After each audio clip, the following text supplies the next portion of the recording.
लीजिए एक और सवाल ये कहता है कि किसी वस्तु का अंकित मूल्य 1050 रुपया है। एक ग्राहक जो उसे 2 क्रमवार छुट्टे सक्सेसिव डिस्काउंट के बाद 798 यानी 798 रुपये में खरीदता है। यदि पहले बट्टे की दर 20% है तो दूसरे बट्टे की दर कितनी है, इसको बनाना है। इसको बनाने के कई तरीके हो सकते हैं, आपको भी कुछ तरीके मालूम होंगे, हम कुछ आपको नए तरीके बता देते हैं। देखिए अब कहता है कि अंकित मूल्य MRP है 1050 रुपया।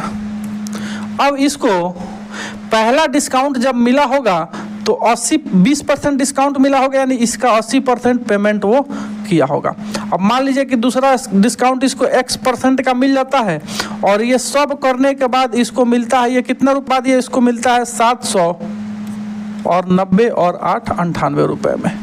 यहाँ से इसको आप कर देंगे और X का जो मान आएगा, जो X का जो भी मान आएगा उसको 100 में से घटा लेंगे तो उतना ही % डिस्काउंट का मान अपना आ जाएगा।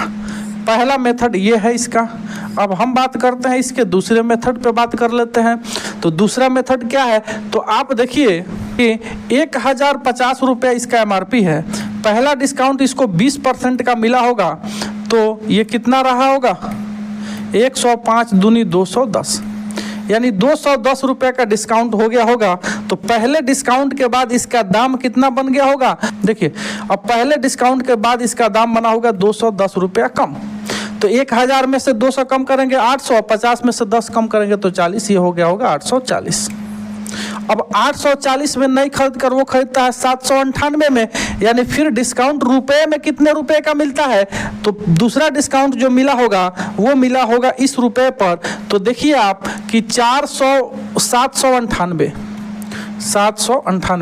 अब इसका अंतर कितना रुपए का है, तो देखिए 798 और 2 840 और 2 42, यानी 42 रुपये का और इसको छूट मिलता है, इस पर एडिशनल छूट। तो आप लिख लीजिए कि 42 रुपये का छूट मिलता है 840 पर और गुने 100 लिख देंगे, आपकी नहीं लिख देंगे, ये कट जाएगा 42 दूनी 84, 2 से कट जाएगा 2 पच्चे 10, यानी दूसरा डिस्काउंट इसका हो जाएगा 5% का। और यही आपसे पूछा गया था। इस तरह के सवालों को हल करने का सबसे सुंदर आपका तरीका यही है कि जब भी ऐसा क्वेश्चन आपके एग्जाम में आता है तो सबसे आसानी से आप ऐसे ही इसको हल करेंगे। हल करने का आपका अप्रोच यही होना चाहिए। ये 5% यही अपने इस सवाल का उत्तर हो जाएगा।